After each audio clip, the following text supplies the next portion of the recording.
Familia cordobesa reunida frente al televisor, bienvenidos a 5 noches, bienvenidos a una nueva noche. Nos reencontramos luego del lunes y con la consigna muy clara durante estas semanas. Vamos a hablar con candidatos a diputados en la próxima elección, pero vamos a abordar los temas puntualmente desde la perspectiva de género. Cuáles son las ideas, cuáles son los proyectos y con qué se desembarcará en la Cámara de Diputados en caso de llegar de acuerdo a las elecciones. Vamos a ver los anticipos. Además, hoy es el miércoles de tendencia. Hay muchísimo por delante, quédese ahí, vemos los anticipos y después abrimos el juego. Dale.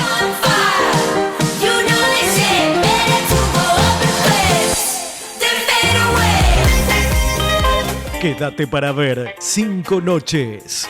Nos visita Aurelio García Elorrio para dialogar sobre perspectiva de género. En 5 noches tendencias hablamos de mecatrónica y los acuerdos entre la UTN y Volkswagen. Además, postproducción y motion graphics en el mercado publicitario.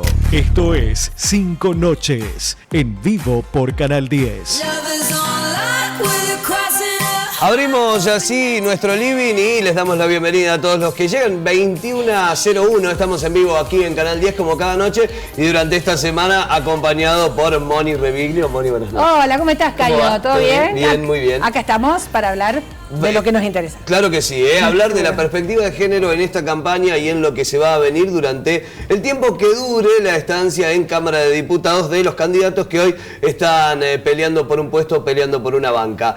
Lo veíamos en los anticipos, la idea de hoy era que venía el candidato Aurelio García Elorrio por disposiciones de agenda claramente y en plena campaña también y en todo este proceso, coordinando los tiempos con los demás candidatos que integran su lista. Tenemos a quien está segunda en su lugar, María Rosa Marcone, que es candidata a diputada nacional por Encuentro Vecinal Córdoba, segunda en la lista de Aurelio. Buenas noches, bienvenida. Buenas noches, muchas gracias. ¿Todo bien? Bien, muy bien, contenta de estar acá. Bueno, con complicación de agenda, Aurelio. Sí, se demoró en empezar el panel que se hacía en la Universidad Católica y realmente ya no le iban a dar los tiempos para llegar. Así entonces, es. Bueno, está con nosotros María Rosa y con ella también vamos a dialogar. Arrancamos viendo qué pasaba el día lunes. La primera candidata que se sentó y que estuvo aquí con nosotros fue Luciana Echevarría y esto decía, mirá.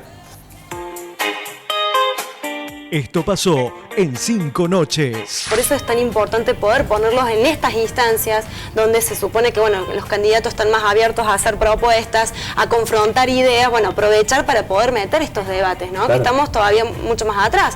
Uno tiene que ver, por ejemplo, con la desigualdad que existe laboral, salarial, digamos que si bien estamos en un sistema económico donde tantos hombres como mujeres somos explotados, evidentemente las mujeres somos doblemente oprimidas y esto cuesta visibilizarlo. Claro.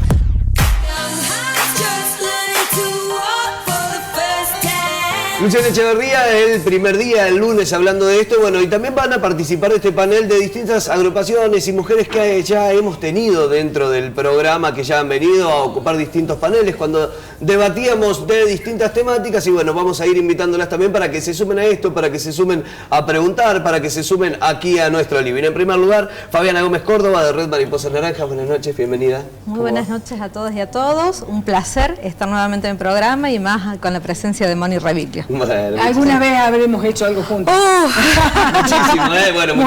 Muchísimo trabajo en conjunto también. Y está nuevamente aquí con nosotros en nuestro living Noé Gal, que es feminista prosexo, doctorando en estudios de género. Buenas noches, Noé. Hola, buenas noches, ¿todo bien? Mejor ya de salud. Gracias por la invitación de nuevo. Muchísimas gracias por haber venido.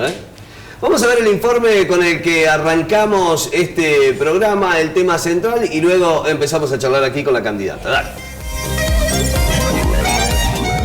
Aurelio García Elorrio nació en Córdoba en 1954, es abogado desde 1975 por la Facultad de Derecho de la Universidad Nacional de Córdoba, doctor en Derecho y magíster en Derecho Internacional Público. Hace 32 años que es docente en la Facultad de Derecho de la Universidad Nacional de Córdoba. Es cofundador del Portal de Belén, Hogar para la Mamá Sola, también es cofundador del programa Nazaret y la Red Federal de Familias. Es legislador provincial desde diciembre de 2011 por el Partido Encuentro Vecinal Córdoba. En las elecciones del año 2015 fue reelegido en su banca. Hoy por hoy es candidato a diputado nacional, siempre destacando su preocupación por la defensa de la vida. Lo ha llevado a trabajar en la prevención de las distintas patologías sociales. ¿Cuál es la posición de Aurelio García Elorrio frente a la perspectiva de género?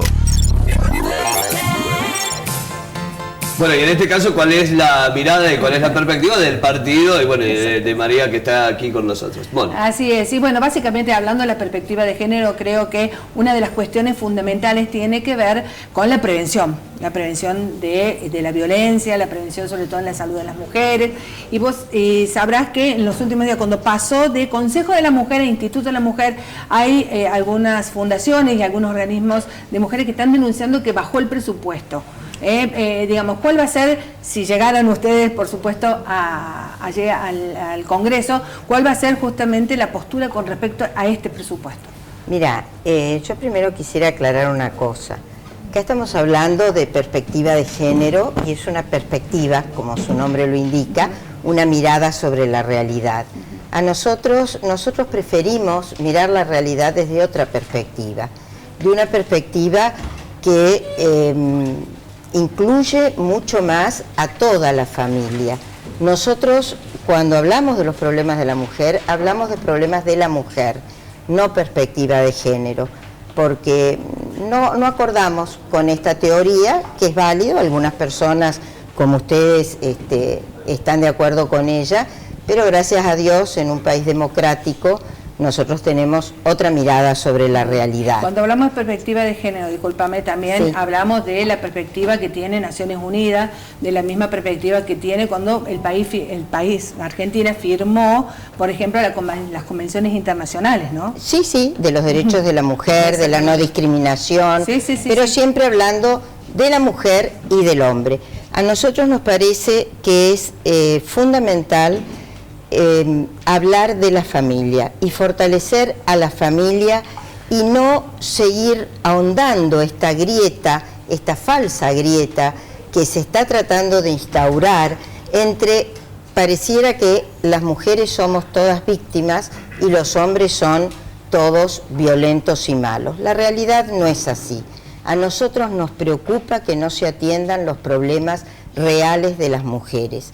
Y los problemas reales de las mujeres tienen que ver con la salud, con el acceso a la educación, con la posibilidad de elegir el cuidado de sus hijos. Ustedes saben que hoy en el mundo hay grandes movimientos que están pidiendo justamente que se respete la posibilidad de las mujeres de elegir la maternidad y poder combinarla con su tarea laboral. Hoy en día las mujeres que eligen ser madres muchas veces son discriminadas, pero no por mujeres, sino por madres. Yo pertenezco a un partido político, hablábamos fuera de cámara, donde realmente las mujeres tenemos un papel protagónico y donde muchas veces, si en los programas está siempre el doctor García Elorrio, es porque los medios piden la figura conocida, la figura mediática. Inclusive frente a un problema de agenda es muy difícil que acepten que venga otra persona si no es aquel que es conocido. Entonces el problema no está tanto en el género, el problema está en esta mirada un poco de qué es lo políticamente correcto, diría yo, y aquello que se sale, cómo lo manejamos. ¿Fabiana? Sí, varias preguntas. Se las formulo y luego las vas respondiendo como te guste. En primer lugar, cuando hablas de protección de las familias o de poner el foco en la familia, ¿a qué familia te referís?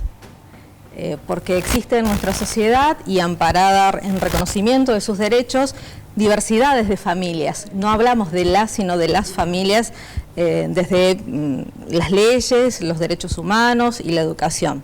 Eso por un lado. Y por otro lado, yo entiendo que una cosa es, y en este espíritu democrático, tener la posibilidad de acordar o no, por ejemplo, con la perspectiva de género, dentro de una discusión que puede estar en ámbitos religiosos, culturales, académicos. Pero otra cosa es ya en funciones estatales, cuando tenemos con categoría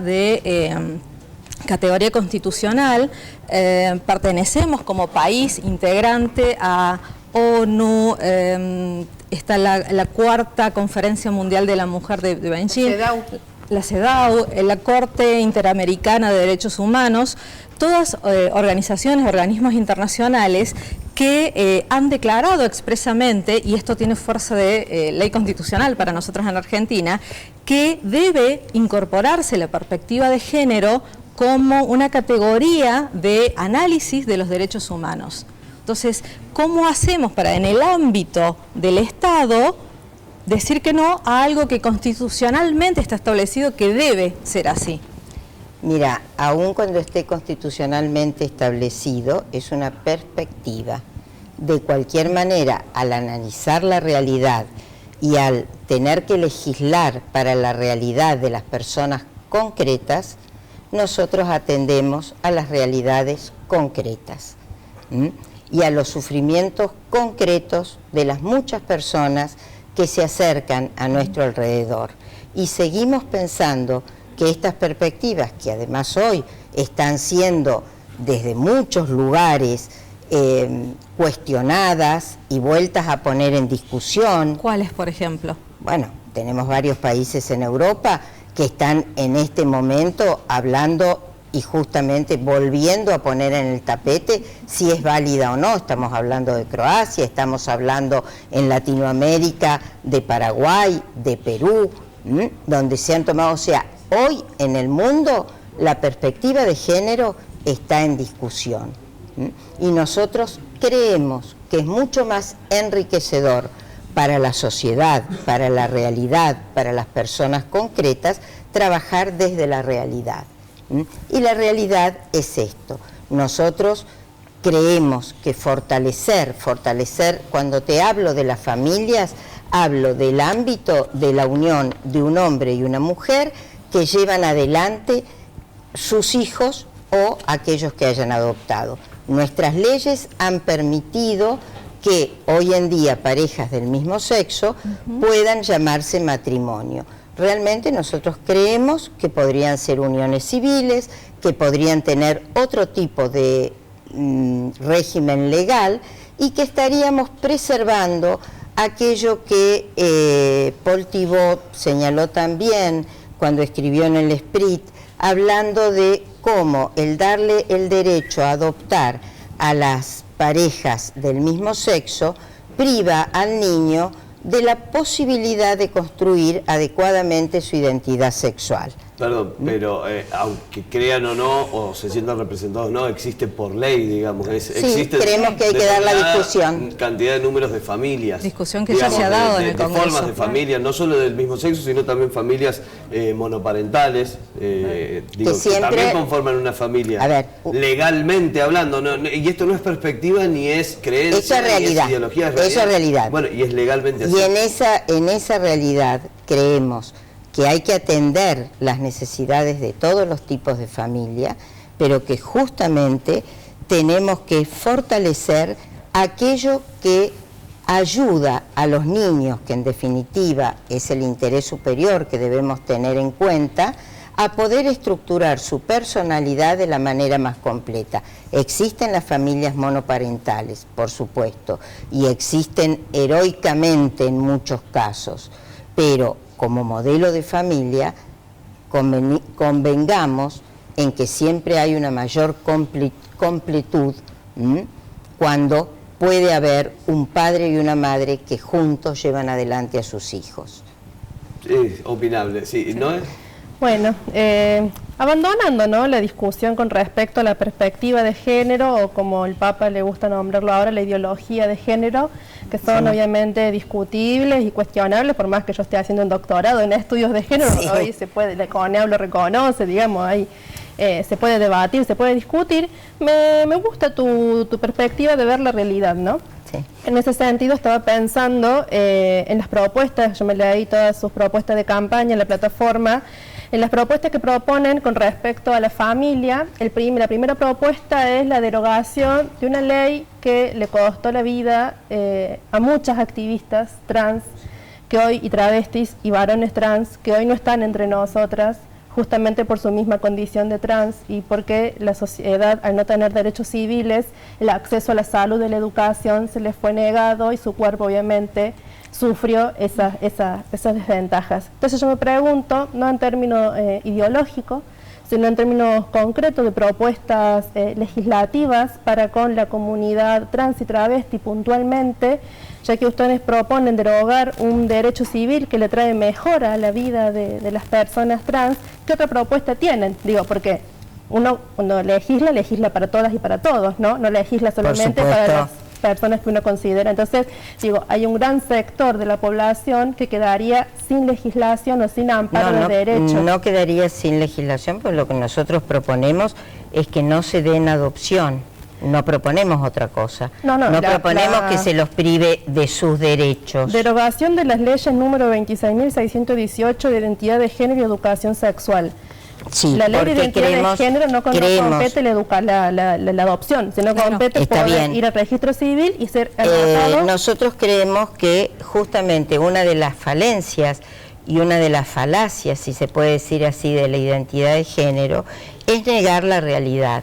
Los seres humanos nacemos, hombre o mujer, independientemente de lo que después cada uno quiera hacer y realizar en su vida, que eso es absolutamente respetable y donde creemos que nadie tiene derecho a intervenir, también creemos que tampoco podemos convertirlo a eso en un colectivo que tenga derechos diferentes a los del resto. Si yo decido actuar de una determinada manera, estoy en mi derecho, pero eso no significa que me tengan que dar más derechos por la opción personal que yo tengo que hacer o que yo he hecho. Creo que tenemos que, y esto es una convicción así personal, ¿no?, que uno tiene que ser consecuente con las opciones que elige. Si yo elijo formar una familia y elijo tener hijos, tengo que ser consecuente con la educación, con la tarea, con todo lo que eso lleve. Si yo elijo cambiar mi sexo, si yo elijo someterme a una determinada operación o tratamiento hormonal, tengo todo el derecho de hacerlo, pero eso no me da más derechos. No. Eso no me da otros derechos. Yo tener un documento de identidad que refleje nuestra identidad. Lo que pasa es que con esta ley de identidad sexual estamos realmente vulnerando uno de los derechos, que es lo que yo decía antes, los derechos de los niños.